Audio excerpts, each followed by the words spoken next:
This is Perich, and you're listening to the Captain Lunatics podcast.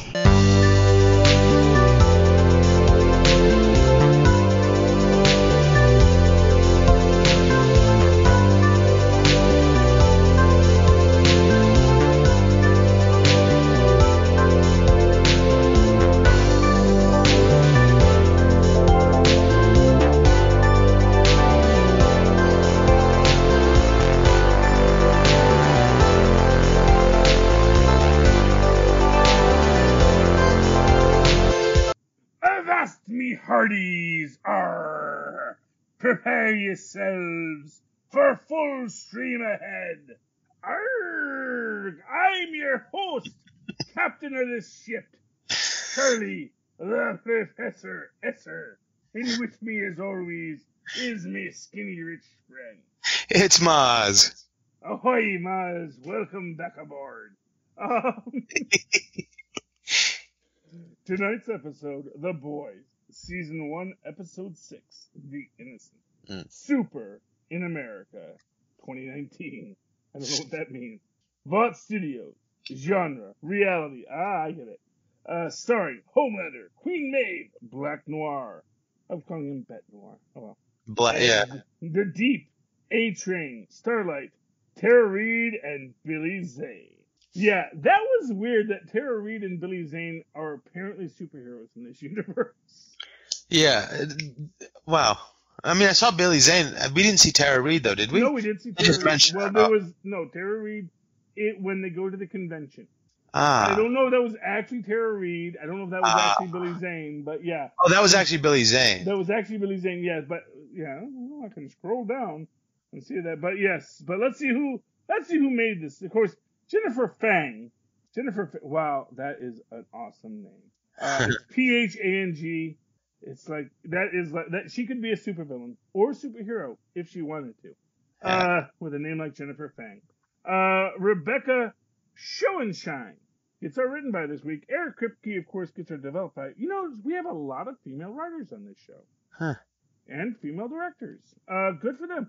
Garth Ennis and Derek Robertson get the comic books based on by credit. But yeah, no, Tara Reid was one of the celebrities at the Hero Fest. Let me see. Let me just see. Yeah, there she is. Tara Reid is Tara Reid. Yep. Nice. That was Tara Reid at the table signing her autographs. I don't know what she does in this universe. Maybe she has played alongside That's the thing. It's like Billy Zane and Tara Reid could be the supporting cast for the superheroes in the superhero movies. Yeah. Or maybe they're actual superheroes in this universe. You know? I could totally see a team up between Billy Zane and Tara Reid with our good friend Haley Joel Osment. I gotta say, this has been the Haley Joel Osment millennium that you didn't know about. Because two awesome shows that he is in censors for: The Boys and Future Man. He's also had a really good character in what's that show on HBO with the computer geeks? Silicon Valley? Silicon Valley. He had a great character on Silicon Valley. Oh, I didn't even know. I haven't watched Silicon Valley. I loved Silicon Valley like the first two or three seasons, and I just sort of fell off because I lost my HBO for a while. Now I have HBO back, but I haven't really gotten back into it. Oh, you should. It's really good. All the seasons have been really good, and this next season is going to be the last one, I think. Yeah. Well, it's had a good run. I mean, yes, indeed.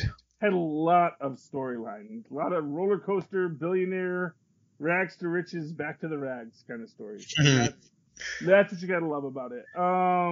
But yes, Haley Joel Osment is doing well for himself, man. And I love that because he was so awesome in The Sixth Sense, and then it's like, he was a child actor, and then now he's back as just the perfect Haley Joel Osment in his 30s? That's early it. 30s, I think. Yeah, probably early 30s, late 20s. Yeah. He's awesome as Haley Joel Osment, though. I love him, although he doesn't play that. And this character he has here is just awesome. But we'll get to that in a minute. All right, so let's talk about the opening, because my favorite thing in that cheesy little commercial they made is this running gag of Black Noir eating things through his mask. And I love that they take like their time with him setting down, with his little brush, whisking the tea, and then brings it up to his face, and they cut. I'm having a good time with that little joke. That was a great joke. And, Black Noir, he is so mysterious. Never speaks. I'm just waiting for him to talk at the end, and I don't know if he does. I don't think he does. And we only have the first half of the season, so maybe by the second half of season 1, if we ever get it. Imagine if it turns out to be Huey's dad. Oh, there you go. Oh, that would be a great Simon Pegg reveal that you never saw coming. That would be cool. Oh, my gosh. Everyone wants to see that now. But yeah, no, that's nice, although obviously it's a reality show, and like his producer gets mad at him because it looks like a reality show. It's like, well, that's because it's a reality show. They want drama, and of course you see that Starlight is being uncooperative with regard to the filming segments, which okay, can't really falter for it, to be honest with you. Yeah. Hard Knocks life as it is. But moving on from that, we do have I think we have Huey and Starlight at trivia night when I think this is when Butcher drops by, right? No. Butcher doesn't come by till the very end. The very end. Oh, okay. Oh, he sees his other friend. Yeah, right. An actual friend. Who hasn't seen in a while because they were like, dude, your store got trashed and no one has seen you since then. That's pretty messed up, man. And then he has a nice talk with Starlight, and Starlight gets to see him be very human. And I think it's kind of it's an interesting question about Huey, that what attracts Starlight to him is his humanity, which is an interesting aspect of it, because okay, she loves him for his humanity, but does she love him for his personhood? It's like all she's known is this highly specialized world of superheroism, because as we know, she's been a hero since birth. She blinded the doctor at her birth, as her mother says. So does that mean that all the Supes are born with laser eyes when they're born, and then they just it dies down? No. Well, no, her power. Oh, because her power is the light, right? Yeah, that's right. She actually has laser body. Right. Razor cells. Yeah, it's like she's like a firefighter. Her whole body just lights up like that, So it's like the intensity of the laser beams, but now it's just like EMP blast, which is pretty messed up too. Probably does as much damage as the laser eyes, if you ask me. But those laser eyes do a lot of damage too. Yeah, and they're concentrated. Yes, well, that's the idea. Pinpoint, although not particularly accurate, as we saw both with Homelander and the baby. Laser baby. He's so cute. And I love that scene where Homelander loses his mind over the blanket being in that shot. And I couldn't understand why. And then you find out at the end, and I was like, oh, that had no place being there. Because this is all fake. I'm just standing here being fake, and you can't bring something real into here. Yeah. And that is our big reveal of this episode. Yeah. That Homelander is the baby, is the first baby. So, at some point, the baby in the little box.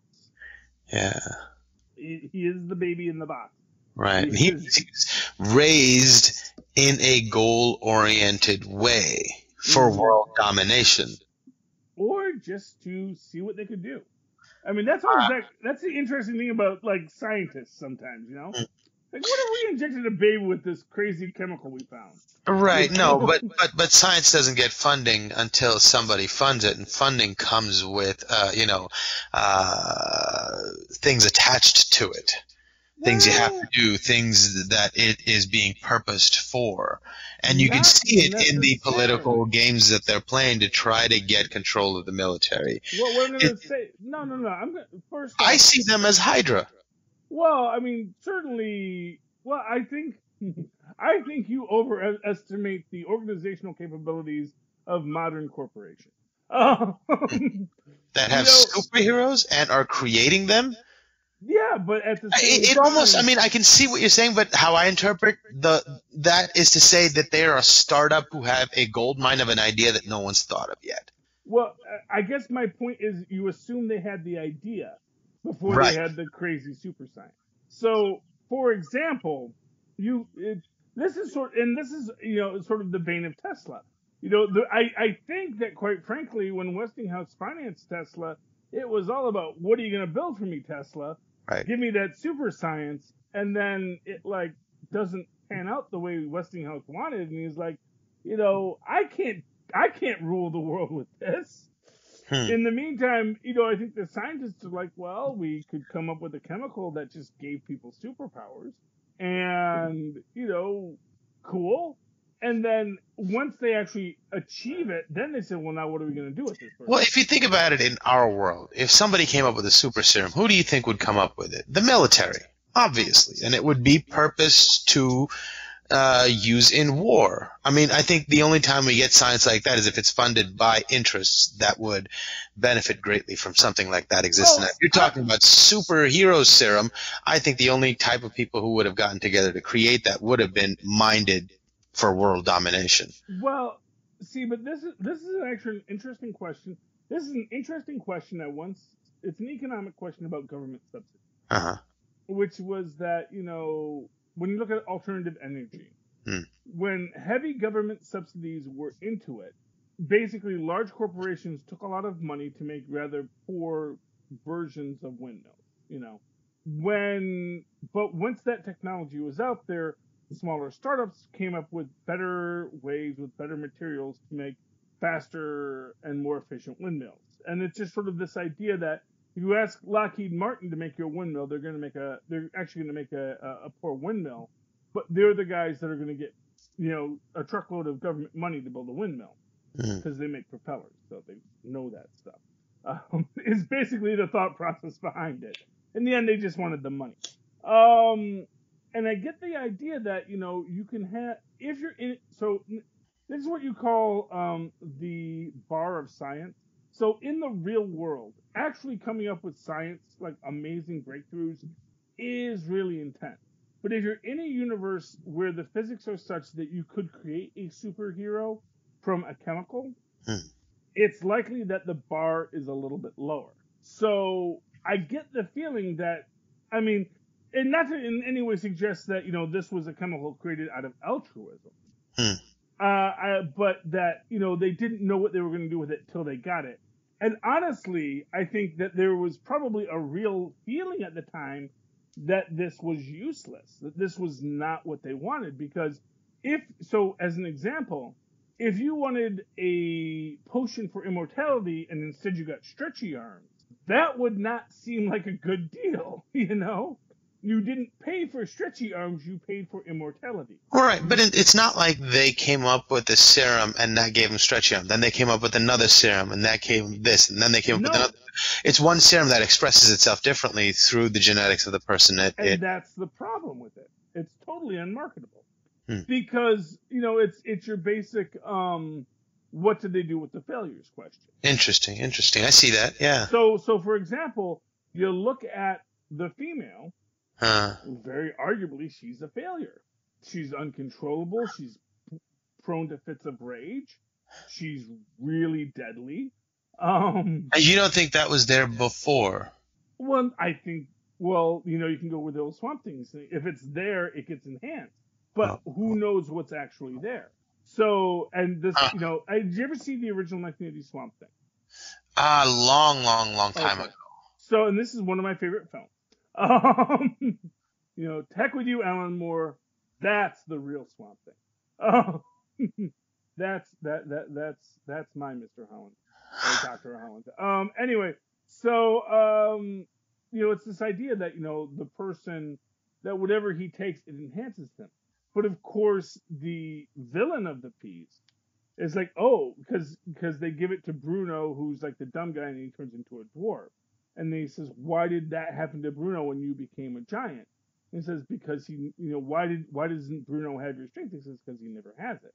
And then, of course, the evil villain of the piece is, oh, but what if the essence of the person were genius? And, all this, and you can see Swamp Thing just sort of like looking at him like, dude, you're not all the essences you think you are. And of course he takes it and his head turns into a pig and, he becomes a big angry monster. Because that was your essence, Wow. And the idea gets played out here. So yeah, if you're Homelander and it works perfect, you get to be Superman. And several other people get to be, other members of the Justice League. But, maybe you look like Simon Pegg under that mask. And if you're lucky, or maybe you wind up as Mesmerizer or Mesmer. And you got a superpower that's kind of cool in a very unique set of situations. And insider trading is legal, as we find out. Because, that's the thing. They gave the guy the power. He was a kind of angry child star. He wasn't getting the gigs he wanted because it's not a useful power offensively. Because, truth be told, I don't know how mind reading works in the actual court system. Yeah. It's interesting. How do you prove that? I was just thinking that's like, I guess it's got to be like circumstantial. Best he can do it. He probably did do it. Did they encounter him? Do you have a photo of him touching him? Well, no, but it's like, so even when he sees him, says you did this and da-da-da-da. So, if he says, no, I didn't, and you still don't have any hard evidence, now he's got to say, oh, we believe because it's Mesmer. But then again, if he touches you and he takes your memory, is that a violation of the Fifth Amendment? Have you been forced to incriminate yourself? So it's like, that's the thing. Is like there's still actually a legal system in this universe. Yeah, I find it interesting that Mesmer grew up and became someone in the public eye. Because had I that power, I would not make it public to anybody. Well, he didn't have a choice because he was part of the. Because as we saw, that bot made a team. I think they're actually called the G-Men or the. I forget exactly because they do have the G-Men, which is like the X-Men version in the comic book. But I think they called them the teen something. Anyway. Interesting. Because A-Train, Pop Claw, and him were all on the same group. But of course, it's like you have Pop Claw and you have A-Train, and then you have, Cousin Oliver here. Which, I'm sorry, just reminds me of the kid they got to play him with the long red hair just reminded me of Cousin Oliver. Which is weird because Cousin Oliver doesn't have long red hair.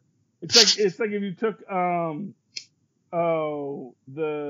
youngest Partridge and Cousin Oliver and made them into one being. That's how I always saw Mesmer in those like in that 80s cop drama that they made for him. Interesting. And again, it becomes this issue where it's like it's not the actual person. It's just that he's in this TV show. Right. So anyway, that's that. All in all, it's interesting how Mesmer finds himself there, but I do want to just step a little bit back here because we do have other things that happen in this episode. Right. One of which is Butcher going to his contact at the CIA. Is it CIA or FBI? I think it's FBI. Right. To the FBI about what he knows. And gives the list of what he needs. And the one thing he demands is the one thing that can't be given.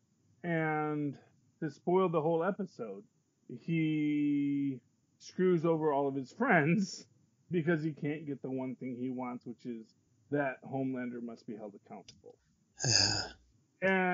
But how does he expect the state to be able to do that? Well, that's the thing, is he hasn't found the kryptonite yet. And this is what I'm going to say is the real bailiwick of it.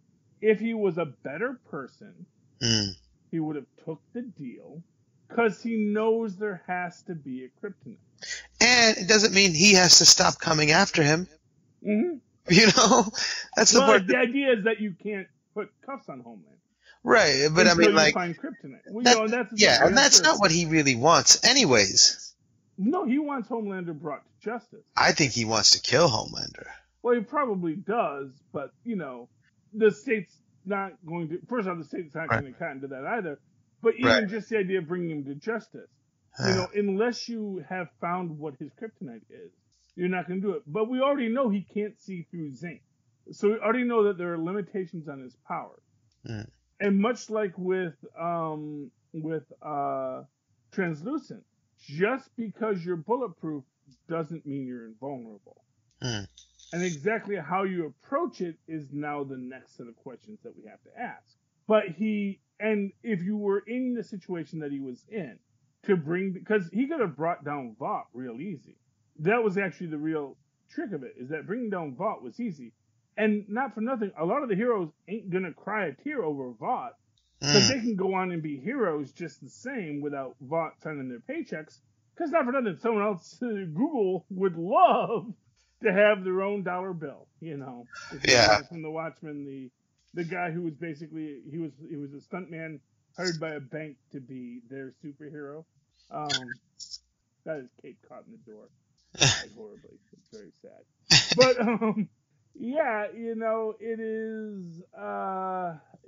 it is Butcher selling out his friends again because he doesn't get what he wants. Because they're not really his friends; they're his, he's their captor. Yeah, I mean, at the end of the day, but that's the thing, is like, no one is his captive. They can all leave whenever they want. They actually believe there's something more to the story. But he's trapped them by many different bars. Huey he's got because he, forced him into a situation where he had to kill Translucent. And he's got something on Milk. But whatever he's using to manipulate these people, he's got them kidnapped in his web by some method. Well, I think at the end of the day, all of these people feel there's something wrong in the world that they have to deal with. And I think that's true for Butcher, too. I just think that Butcher taking that leadership role, and maybe it's one of these things where, well, if he wasn't the leader, who else would be, and yada, yada, yada. But it feels uncomfortable. Yeah. To me, anyway. I don't know. Yeah, and when he sits Huey down at the bench, and he tells him, remember who your friends are. It's like, in that point, you see on Huey's face, is like, oh, I just realized it's not you. Well, yeah, maybe. Because at the end of the day, he's not. Right. He's not fighting for any of these people except for himself, because he's got a mad on about this story. And as we say, in this one, we do realize that he says his wife was raped by Homelander. Yeah. And we get no evidence of this. Now, in my second watch of this, I'm thinking, okay, so maybe she told him that Homelander raped her? Because in the original story, what happened is his wife was pregnant. He assumed it was his kid. Then the kid, as I said last episode, sort of frees himself in an uncomfortable way. In a horrible way that kills the mom. And because he sees the laser eyes, he knows it had to be Homelander's child. He then kills the baby, because, this was not a comic book pulling punches. And, it's not. But if that was the case in this version, then he would have killed the baby he saw with the laser eyes in the last episode. Well, and it doesn't even dawn on him that that's something he should recognize. It's a complete surprise to him. It's like, whoa, what is that? No. Well, no. The baby with the laser eyes is what you call an Easter egg for fans of the book. Right. Oh, okay. Yeah, it's not meant to be that this was his kid, but within that context, he sees that his wife was carrying Homelander's child, and so he assumes his wife was raped by Homelander. That I don't think is presented. Yeah, I wonder what the mechanism is that informed that decision for him. Because if his wife was unfaithful, she must have been raped. But how Homelander? Oh, because the baby killed. Yeah, but that was. That's what I'm saying. No. The idea is that he doesn't. The idea for me is that he does not have the evidence. And again, maybe that's done later in the series, but from what I read, the way it's first presented, it really does seem like he's just obsessed. And he makes the assumption, first off, that his spouse was raped, which it may well have been consensual. And two, that it was Homelander. because it had similar powers to Homelander. Though, as we see clearly, the power sets vary from person to person. Right. So there's no guarantee that just because your dad had laser eyes that you wouldn't have stretchy arms. Interesting. I wonder if they'll get into that later on in the further seasons, or if they had in the comic about lineages, or like, were there like families that all had the same power, and could you pass the power down? That would be kind of cool if you could. Well, I do think it's going to be revealed that Starlight is Homelander's actual daughter. Oh, jeez. Because I kept thinking maybe Homelander was Madeline's son. The first one that was taken into the system. She gave her own son to do it. And that's why they had this weird, scene. I mean, it's possible, but I also think that he has slept with Madeline. So, and also I think him and Madeline are about the same age. Because Homelander, of course, obviously when you're a superhero, you don't age as well. Yes. Now, was it this episode or was it last episode that we get Queen Maeve and her girlfriend? Oh, that was the in the last episode. That was in the last episode. But that was actually one of these things where, again, we have Queen Maeve, who apparently has a drinking problem. She seeks out her former girlfriend, who is like, who is just kind of pissed at her, to call a shelter half an entrenching tool, that she'd just show up. But then at the same time, when she starts to break down, she actually does reach out to her, which I thought was kind of nice, just because it showed that. Also unbelievably manipulative, because after she tries everything, she goes to the well, and she breaks, and the ultimate goal. And I'm thinking to myself, is that the goal? Is this a manipulative tactic to get the woman's get the woman into bed with her again? And I was like, maybe she's sincere. And then all of a sudden she starts kissing her. She's like, no, let's talk. She's like, that's not what I came here for. Get out of my face. She walks out. So I don't know, man. I mean, I'm a hopeless romantic. I'm going to admit it right here. I think that she really needed the human contact. Right. And if you don't know what human contact is outside of a sexual situation, it can be really hard to have it without going to that, because that's the thing you understood, So when you say, "Oh, I need the validation, I need the comfort," but that really doesn't take into account the other person's feelings. That's just give me what I need, Not for nothing. I'm not saying she's a nice person. Right, that's all I'm saying. I'm saying she's a damaged person who's doing something not nice. And I think that at the end of the day, what you're looking at there is just the idea that,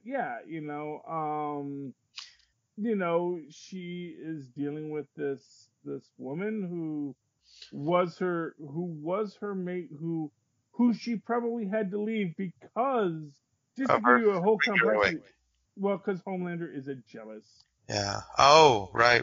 Remember, he's like, if I ever felt you actually wanted somebody else, I'd have to kill them, That was like 2 episodes ago, and he's like, oh, yeah, because you're a jealous bitch, Homelander. And it's also kind of, from Maeve's perspective, she's surrounded constantly by more and more evidence that she made a bad decision by becoming a member of the Seven, that it doesn't align with what she believes or what she wants to see in the world.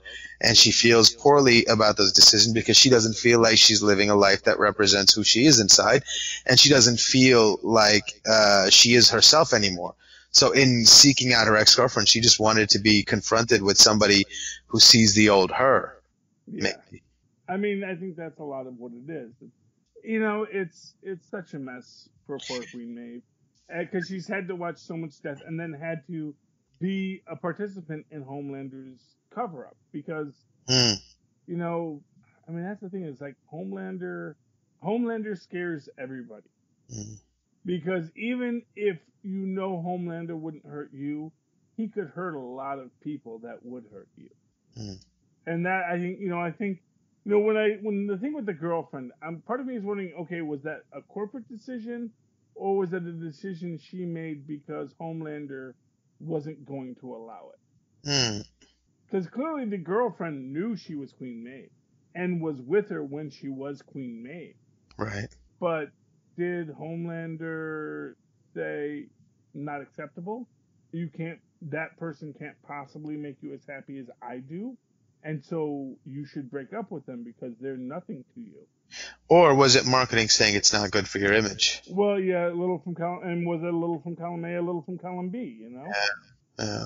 That's sort of how these things play out sometimes, I love how that whole situation informs the scene where Starlight runs into her in the elevator. And she comes in, she's like, oh, now I'm going to get to put my claws in somebody and take it out on somebody. And Starlight's riding high from her engagement with Madeline. And she's like, yeah, I truly am who I think I am. And I have the right to these, viewpoints and opinions. And here comes Maeve trying to mess with her head. And she's like, no, wait a second. I'm being completely honest right now. And she turns around. The first thing she says to her is like, I read your book. I read it till I had to buy 2 more copies because they, got messed up too. And immediately it halts her right in her track because it forces her to see the old her that she was looking for. And here it is in somebody I was just being hella mean to. Yeah. And then she digs. I love this line that she leaves her with. And she goes, now I know that it was probably written by some marketing guys. Oof. Oh, that was beautiful. Yes, but then of course Queen Maeve gets her revenge when Starlight gets the text at the end that they don't need her footage because they're going to do her show without her. No. But I saw that scene. It wasn't like her getting revenge. She came and she apologized to her. Yeah, said, I'm sorry, and that's what floored Starlight too. Because in that moment, she really sort of, that's the only other avenue that she had where somebody was actually willing to see her a little differently. And she said, yeah, we do have to stick together. And that point is being belabored in the media constantly with all these questions. How are you supporting Starlight? So in that moment, I think she took like the big sister role to say, I should have been better to you coming in, and I'm sorry. And it sort of floors Starlight right there. And she walks away knowing that she felt a little bit better about herself. Like her walk, as she walked away, there was a little bit more pride in her shoulders as she walked away after apologizing to her. I thought that was a really cool moment. Queen Maeve does say the house always wins.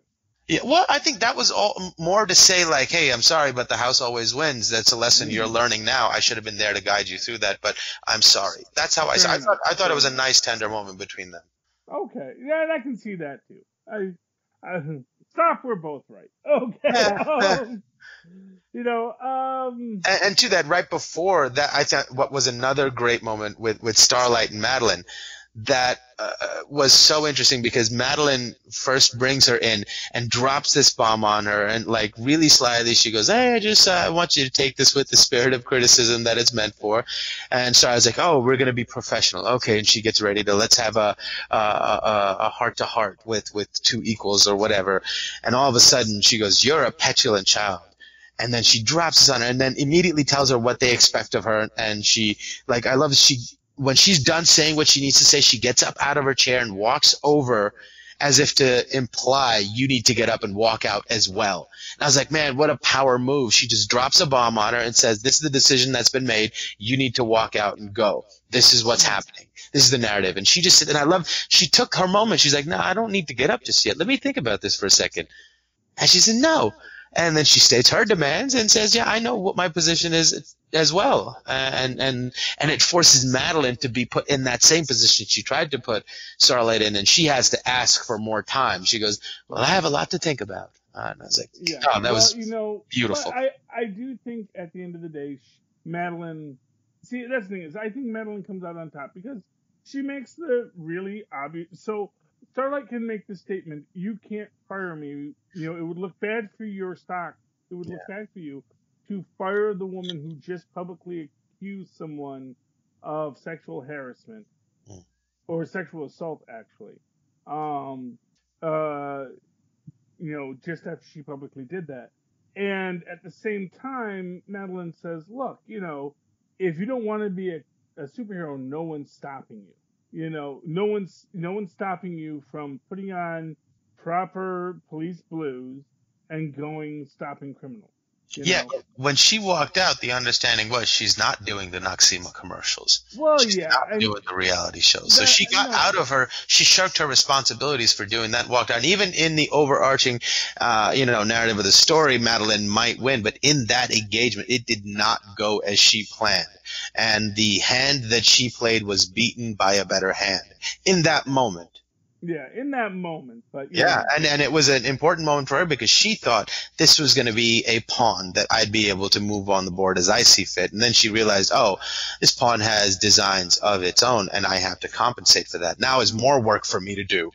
Yes, it's more work, but you know what, Mozz? To make it clear, don't pay for those fine carpets in the Bellagio by giving money away. And they know darn well that just because you had a winning hand, that's just going to make you want to gamble more. Ah, that's very true. Very, very true. That's the truth of gambling. Indeed. That's how casinos work. It's like, oh, wow, look at all that money you won. Well, guess you're now playing with the house's money, huh? Might as well just keep on playing. And that is a good point about where they're at with this, Yeah. We do get the collateral damage support scene, which again makes Butcher seem like such a lousy person. And I'm sorry, his sob story about his wife does not make up for it. And that's the other thing.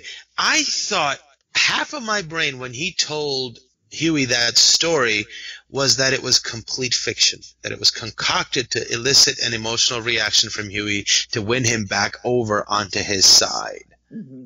And I thought, half of my brain thought he could just be making this up. This might not be true at all. Yeah, except his wife is missing. Right. But the whole thing about, she was raped by Homelander. It kind of reminded me of, you ever seen Shaun of the Dead? Yes. You remember Simon Pegg is in the kitchen with his mom, and he's trying to convince her to leave the house, and she says, oh, no, but Philip's sick. And he says, Mom, Philip tried to touch me when I was a boy. And then she gives him my plate. She goes, I'm sorry, I made that up. It's like one of those things, I'm going to say the thing that I think is going to move you or to get what I want. Yeah. But it reminded me a little bit of that scene. He goes, she was raped by Homelander. And I was like, oh, wow, okay. Yeah, and honestly, I might have thought that if I didn't know that is his mindset from the book. Oh, so I guess, okay. Yeah. So all it's right. like, the source material kind of ruins that possibility. Although I can totally seeing that. Yeah. Because again, it's like, why does he assume that? Yeah. Unless she confided with him, but then he could have told that story. It's like, she came home and she told me this is what happened. But instead he just says, he sees her, she's there, and then she's not there. And it's like, how do I rationalize this? And he comes to, she was raped by Homelander. And it's like, okay, that seems like a bit of a stretch, but I'll see where you're going with this. Yeah, all in all, it's interesting. It's interesting. Getting back to Mesmer, we do get the backstory on the female through Mesmer, which is that he does see. First up, he sees, she's part of a terrorist organization, because he sees her. But then it's like, no, actually, she was kidnapped by the terrorist organization and forced to be a part of it. That she was never as a child, she was a conscripted child soldier, right? Exactly. Probably from a family that was not part of the terrorist unit, Right. Because they probably killed their parents, then kidnapped the children. Right. And essentially maybe Vought said, yes, well, let's get one of these. But actually, I think, honestly, she just came to America to get away. She got human trafficked. And there's also sort of something to like, okay, the V was being trafficked through that Chinese restaurant. What if the Chinese mafia had, sprung a couple of leaks and were using it to their own ends, and this was one of their like little things? I mean, it's entirely possible. Maybe the Chinese mafia is making their own supervillain. Right. Although I think what the real point of it all was that actually it went horribly, horribly awry. Right. Whoever wanted to make her into a superhero or supervillain screwed up because Yeah. he was not having any of it. Right, but then now that I think about it, Homelander mentions the missing Asian girl to A-Train as if to say, okay, that's a loose end that we were aware of, maybe that we created. So they might have had a hand in that. Well, it raises what I think is okay. So my very favorite line in any comic book is from an Amalgam Comics book, which was when Marvel and DC did joint operations for like a month. And they created all these characters that were supposed to be mashups of Marvel and DC characters, and one of them was called Darkclaw, which was Wolverine and Batman mixed together. Oh, it's awesome. And honestly, yes, the love for Darkclaw, that is like the one horrible thing about our Montague Capulet world of DC versus Marvel, Warner's versus Disney, is that we will never have our Darkclaw again. But so in it, of course, Logan Wayne. Or was it Bruce Logan? I forget exactly how they call him. I like Logan Wayne. That sounds cool. But he's part of this Weapon X project where they're injecting him with the venom, chemical, it's like Bane. And his counter opposite is, of course, called the Hyena, who is both Sabretooth and the Joker. Oh, wow. And they make this point that, they were trying to create living weapons. The problem that no one ever thinks about with living weapons is if you have a weapon and you put it on the table, it doesn't do anything. But if you have a living weapon, it may just decide to kill everyone in the room because it is a living weapon. And that is essentially what the plot line is. And that is essentially what we get with the female. Is that they juiced her up without thinking, oh, wait, what if she doesn't want to do what we say? It's like that scene in Planet of the Apes where the gorillas, the fighting gorillas, give a gun to a chimpanzee and it starts shooting up the place. Yeah, and to all those extents, that is essentially the problem with Homeland. Because, okay, well, we have this being with immense superpowers, and what if one day he decides to say no? And to that extent, no one ever says no to him because they can't. And if you never hear the word no, what does that turn you into? And then what happens when the person who has never heard no says no? How do you solve that problem? And that is the crux of the entire. If you want to get sympathetic here, it's. Did you ever see the toilet episode? What's it called? It's a Good Life. Which one was that? That's one where Billy Mooney is like a hyper powerful mutant god creature. Can make things come into existence or blink out of existence at his will. Oh wow, no, I don't think I have. Oh, it's scary. And they basically, if you saw the Twilight Zone movie, they do a parody of it, and then they actually, when they did the most recent Twilight Zone, they actually redid the story where Billy Mooney's back and he's all grown up now and trying to deal with the fact that he and his daughter have godlike powers, and and it's what do you do with a person who says, well, you better be very nice? And it is the crux of the Homelander thing. Homelander, you can argue Homelander never asked to be Homelander. That's true. He clearly wasn't raised by Ma and Pa Kent as much as they want to tell that story in the reality show. By the way, how good is Homelander in those scenes? Yeah, he is fantastic. Well, he's Homelander. He's the best at everything. Right.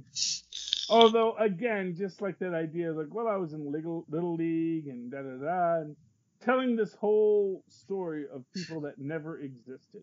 That and the story about Mom. The cake was perfect, just like her. The sincerity in his eyes, the depth of emotion, it was just incredible.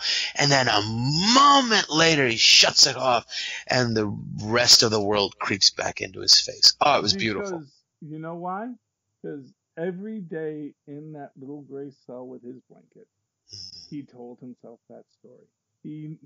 I don't think this was a story that they wrote. I think Homelander wrote this story.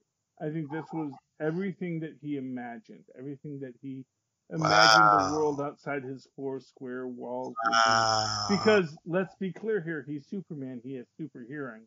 He has supervision. He knows all the world out there that he never gets to be a part of. Wow. And so he knows what a family's supposed to be, and he never got one. He never had one. Now maybe, and they might have been perfectly nice and decent scientists who weren't evil people to him, which is why he stayed, because where else could he go? But at the same time, he knew what his story should have been, and he knew he never got it. It almost seems like they're working it towards, like they're giving every other member of the Seven a reason to leave or a reason to fight against and turn around and fight against Vought. And it seems like it's going to be all of them teaming up to see if they can defeat Homelander. Yeah, I mean... That would be cool. Yeah. Although, speaking of people that are mad at Vought, I have to say my favorite thing in this thing, well, one of my favorite things is they send the Deep to Sandusky, Ohio. You laugh, but there's actually a SeaWorld in Sandusky, Ohio. That's funny. And it is on the Great Lakes, so it's like there is water there. So it's not like he's in a landlocked area, but it is totally, it's totally a place that is not appropriate for a guy who is the Deep. He is the Deep. And now, like, if they had sent him to, Detroit, Michigan, there's actually there's water there, there's the Great Lakes, there's the rivers, there's an entire, Edmund Fitzgerald kind of universe in the Great Lakes Sea. But, no, Sandusky, Ohio isn't really a part of that. But it is a place where there are some really great tourist attractions, including Cedar Point, the greatest roller coaster amusement park in America, if not the world. There are some places that have bigger or better roller coasters, but as far as consistently a roller coaster park, Sandusky, Ohio, Cedar Point is the place to be. Wow. I'm from Michigan. That was our mecca as a kid growing up in southeastern Michigan. Could have sent them to Bavalo. Bavalo, you'd know, because that was another amusement park, but it was also a little island in the was that Lake Michigan? Yeah, I think it's Lake Michigan. Anyway, yeah. Anything else to say about this episode? There was a lot going on here. Indeed. Mesmer sells out to Homelander. Oh yes, Mesmer. That was interesting. Gives him the pictures of everybody, and then Homelander steals his phone. And that's in its own way a very beautiful thing, because of course, Mother's Milk gets him visitations with his daughter and all that kind of stuff. And then he doesn't want them. Well, he doesn't want them. Oof. Because that's the point. He can read minds. And when he hugged her, he knew all of her secrets, and she really didn't want to be right. No, but I think the important part is that of course she did. She didn't know him. She says as plainly as that. He goes, I just wanted to make sure you didn't hate me. She goes, I don't even know you. But that doesn't mean I don't want to know you. It means I don't know you yet. And the yet part is the part that I think he did not want to. He wanted to pretend like he didn't see the yet, because he didn't want to do the work, or he hated himself too much or something. Yeah. But it's just an act of cowardice right there. And I'm inclined to agree. Oh, so that was great. But now everybody's going to get burned. Imagine. Yeah. I actually have no idea what happens in the next two episodes. I've watched them, but I really don't know how this whole series ends, because I watched it when it first came out. So now we're all excited as we go into what's the next episode, Mozz?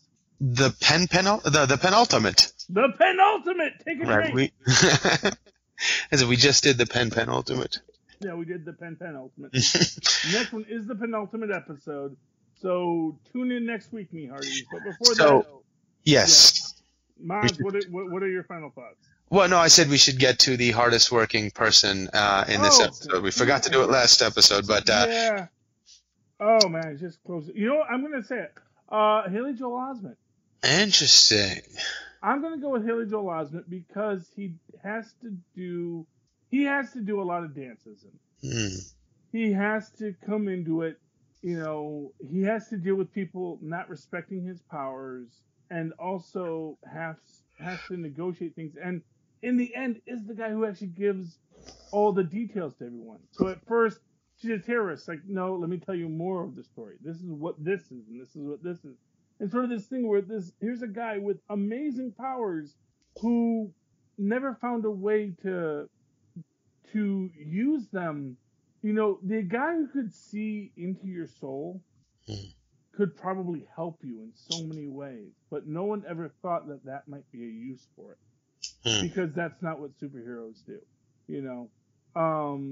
There's so much good that Charles Xavier could do, but instead he decided to have teenagers wear spandex and punch people. It's like there's so much good you could do, but you chose something that made you feel excited. And I feel for Mesmer, he never really chose that. He would have much rather had a life where, if he could have been a person who helped people work through their issues, he might have been very happy, especially if they paid him well for it. Yeah. But yeah, so I'm gonna go with Haley Joel Osment is my hardest working person in show with. I can see that. For me, it was Homelander.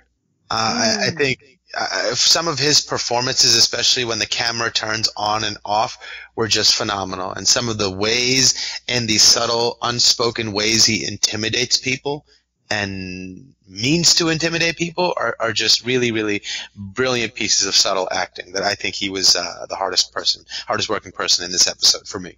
I do see that, and I honor your nomination. I also want to give a big shout out to the Blanket, who was certainly the hardest working blanket in show business. Okay, so let's finish it up, Mozz. Thank you for reminding me about the hardest working person in show business because we totally forgot that last episode. Yeah. Boo us. Yeah. Although in that case, I'm going to give it for last episode. You know what? I want to give it to Starlight. I want to say that she went through a lot, came out the other side, and did not lose herself in her own anger and resentment. So that's my opinion for last episode. We haven't given that actress whose name I'm forgetting right now a big shout out. But I want to give it to her, and also just because she has to go through a whole evolution as a character throughout that entire episode. It's really Starlight's episode. As much as the female was a strong runner-up, because I think she gets a lot of nice turns, but I think her turns are mostly scripted rather than acted. I think for me, for the last episode, just because I can't think of anything other than this, the moment that stood out to me for some reason was Frenchie. When he's cooking and he's cooking the chicken up and he's doing this whole Food Network thing, and you pull it out with the skin is crispy but not too crispy, and he pulls it out, voila! I don't know, that to me that he was cooking for her, and how he was like so. I'm not who they think I am. They think I'm a weapon. I'm a gun. You can just point me at something, and I go. It's not who I am. Yes. Well, here's what I'll say about Frenchie.